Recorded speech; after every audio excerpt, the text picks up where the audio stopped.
My name is Nick Brown, founder of Cooking Physics, and I help professional chefs become inspirational leaders by focusing on their passion, their profession, and their personal development.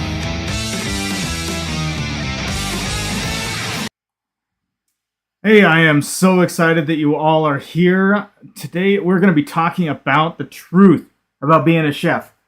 We're going to discuss and go deep dive into the fantasy and the reality of what's going on. My name is Nick Brown, and I am the founder of Cooking Physics, and I am exceptionally excited about talking about this because this is going to help you as a chef, as a cook, as a person who is thinking about coming into the industry. Just realize the difference between what is the fantasy of what is going on and the reality of what really goes on within the kitchen. Now, to put this first and foremost, I am not saying that working in this industry is bad. Don't go into it. No, this industry is so much fun, but you have to go into it realizing, just like with every other industry, that what you see on TV or what they talk about, all this glamour and romanticization and the celebrity status of chefs, it is possible, but it's not the typical reality of what is going to happen. So we're going to go over a couple of the things that are just going to be like that grind of working in a kitchen. And then I'm going to talk to you a little bit about steps that you can take to make sure that that grind does not grind you down into the ground, that you just go into it knowing that it's going to be difficult, go into it knowing that it's going to be hard, going into it knowing that you're not going to like some aspects of this industry, but you can overcome those. You can make steps to basically get yourself up and excited and keep that passion of working in the culinary field. So, getting into it, the first thing to talk about is it's not your TV personality. First of all, the great thing is that the Gordon Ramsay, that feeling of just yelling and all that kind of stuff, that is fake. That is no longer in the kitchen. There may be some chefs who still have a little bit of that tendency, but for the most part, that has been completely obliterated.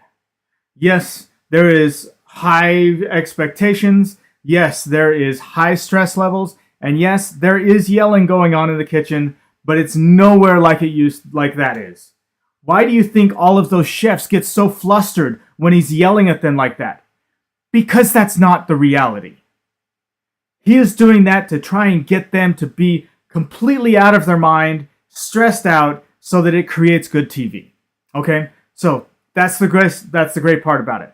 Okay? So let's talk about what really happens within the kitchen. So first of all, what people enjoy about working in the kitchen is like, oh, you're so creative. You get to do so many things. That is true. You do have your specials. But the thing is that menus, what you realize once you get into the business, is that menus need to kind of stay the same over time. And you can make minor adjustments. If you go in and you make a 100% change, it becomes very difficult for people to understand what you are as a restaurant owner, what your restaurant is about.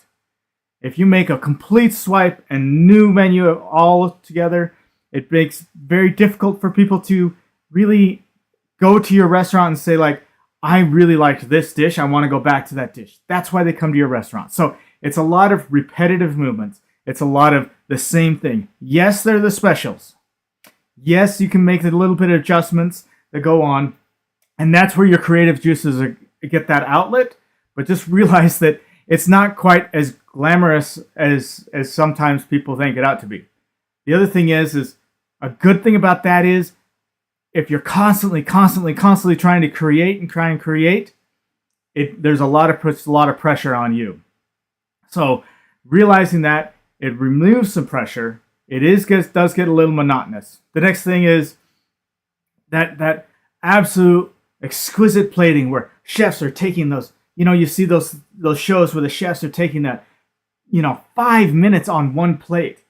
You gotta be kidding me. You've got 30 seconds to put that plate together. Yes, it does need to be exquisite. Yes, it needs to be absolutely precise, but you've got 30 seconds. That's it. Maybe a minute, because you need to be cranking those things out. So be able to take your time as much as they do on that. Sorry, it's not going to happen on a day-to-day basis. Now, the gourmet ingredients and all that kind of stuff, guess what? Most places, I would say 95% of the locations that you go to, they all get the majority of their food from the same vendors. The same stuff comes for the cheapo McDonald's. Not quite, okay? But the mom and pop stores as those fine dining restaurants. Some of the main ingredients will be some of those finer ingredients that they specially source, but the run-of-the-mill, the staples, are all the same thing. Your berries are going to come from the same location. So the difference is the experience that happens in the fine dining versus the mom and pop. But the ingredients, they're pretty much the same. You can go to the grocery store and get the same ingredients as far as the staples are concerned.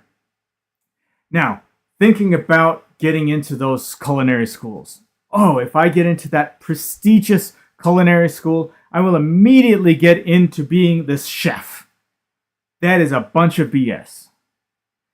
Going to those prestigious schools will give you a leg up. I highly suggest that you take advantage of those schools because they will help you progress. I have another episode that talks about the going to school versus on-the-job training. It's really depending on what you're wanting to do. Both of them work very well.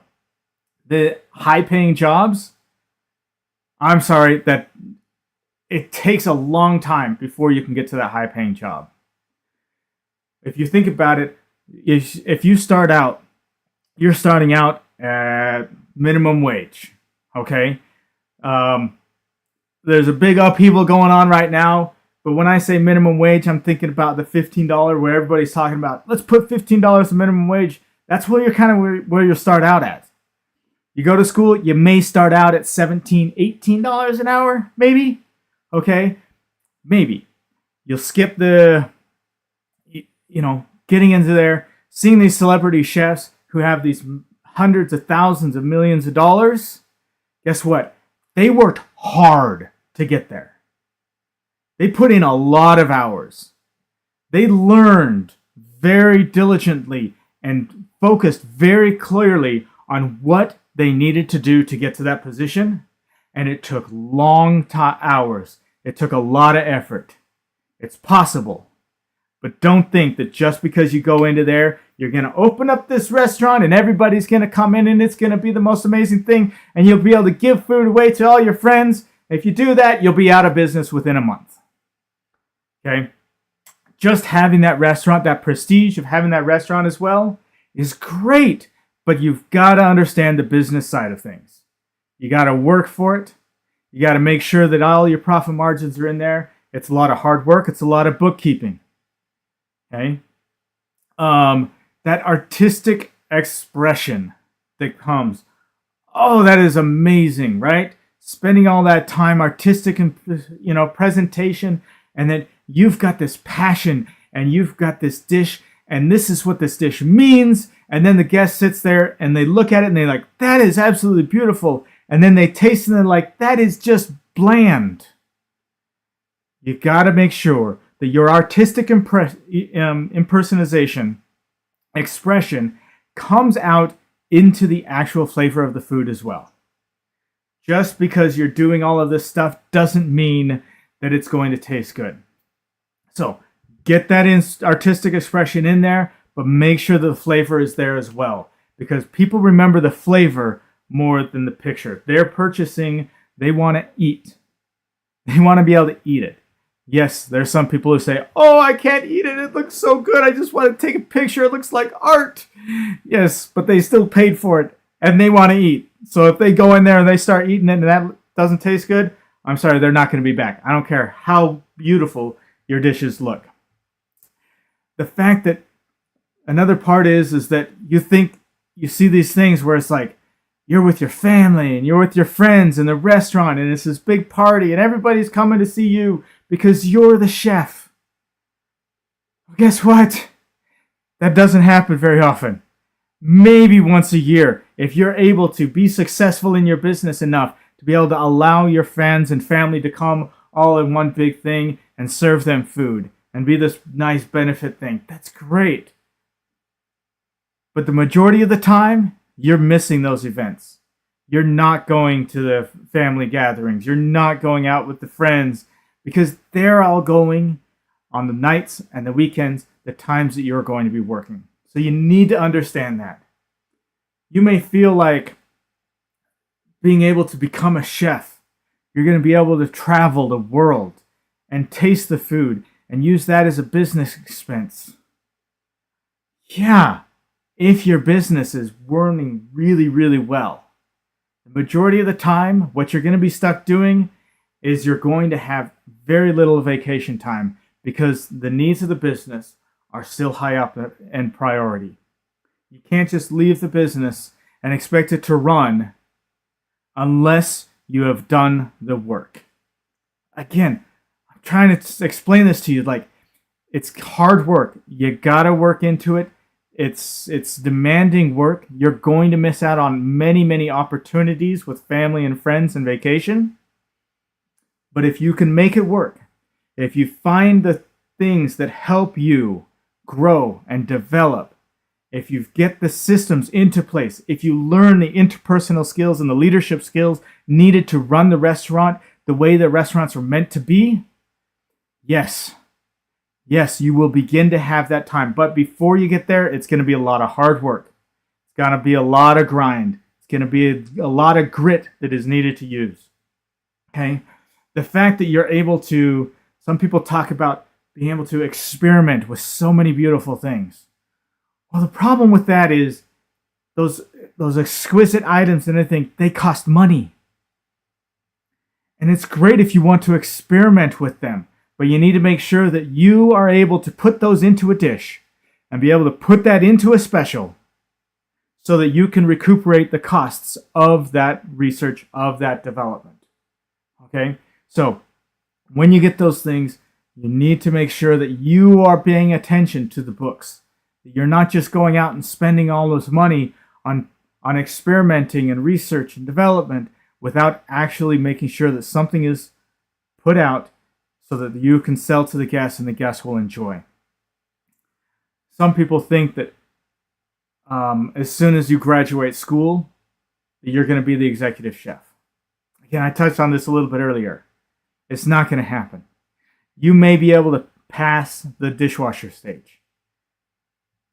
If you've worked through culinary school in the industry, you've worked in restaurants as you're going to culinary school, you'll probably be able to pass the prep cook stage. Maybe even the salad stage. Maybe. But most likely, you're going to start right at near the bottom and you work your way up. You can do it. It's going to be difficult. It's going to be tough. It's going to be rewarding as long as you make sure that you maintain the harmony that is between work and life and your passion.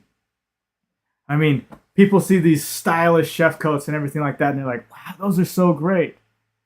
I'm going to tell you, when I first started out, food everywhere. Chocolate everywhere, flour everywhere, sauces, butter, fats, oils, just everything, just all on the shirt because you are learning. It's a messy, messy work. As you learn, as you progress, you will realize and figure out how to keep yourself clean, how to clean as you go, how to maintain control of everything that's going on so that you don't spill, don't get everything on your shirt. But at the beginning, it's going to happen. Know it's going to happen, but know that you can get past that. Okay? The fact that you think that it's like everybody wants to sit there and take a picture and you as a chef want to take a picture. I can't tell you how many times I've created a special.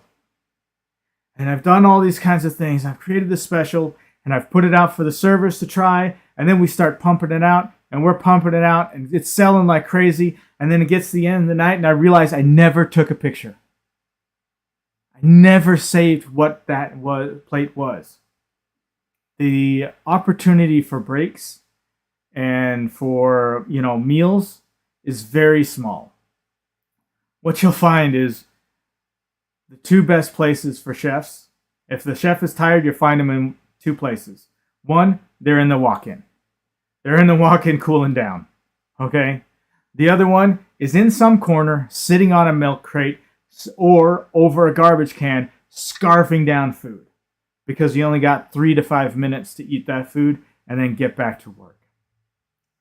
Understanding these kinds of things. Understanding that this life is difficult, but it can also be very, very rewarding. Okay? So, I promised that I would tell you about steps that you can take to make sure that these things don't overcome you. They don't prevent you from having a successful career. They do not. Steps that you can take to avoid the burnout that can come from working in this industry. I have created a book of six rules, chef-style rules, that I have learned over my years. And these rules will explain to you what steps you can take to make sure that you are as successful as you possibly can be. Also, I'm offering a group coaching where you can get together with other chefs and we will go over every single week one of these rules. We will talk about them. We'll go deep into each one of them. And then we'll be able to do some coaching, you and me, individually a little bit, but mostly it's going to be in the group session. You'll be able to get with other chefs that are also like-minded, who are also striving to become the very best that they can be. And with that group coaching, that is going to help you accelerate your career. You'll be able to be among other people who have that ambition, who have that drive. Those chefs who have learned how to put these into place and to really grow and develop. So, if you want to know how, either pull up my book. I'll put it in the comments below later after this thing.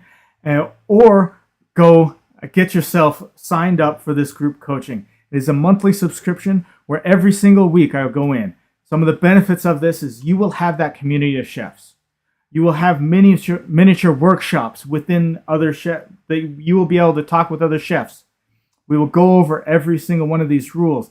I will record these videos. I will record the coaching that I do so that you can go back to it later. I know that our lives are very difficult. They're crazy. Not very often are you ever going to be able to make it to the actual live showing. I understand that. But I'm going to put those lessons out there so that you can see them, so that you can grow, so you can develop. I will dive deep into each one of these things. You can go back and watch all of them as much as you want. So, those are some of the things that I am offering to you to make sure that you stay successful, that you have a happy career, a successful career, that it is a long career in this industry, that you will be able to overcome the exhaustion that happens to so many chefs. So I will see you there. Thank you so very much for coming to this video or coming to this training, and listening to me. This is this is a passion of mine to help other chefs become the best that they can be. So go on, get into that coaching, get my book, and I will see you next week. Next week, it's coming up on Thanksgiving. In 3 more weeks, we got Thanksgiving. So next week, I'm going to talk about what it means and what it's like to have Thanksgiving at work. So if you're looking into this industry, understand that you're probably going to be working Thanksgiving, especially if you work in hotels like I do, because everybody likes to go out Thanksgiving. They don't want to do it in their own home. They don't want to have to deal with cleaning up the dishes. We get to do that. They're willing to pay us to do that. So what does Thanksgiving look like at work? I will see you next week, and have a great and wonderful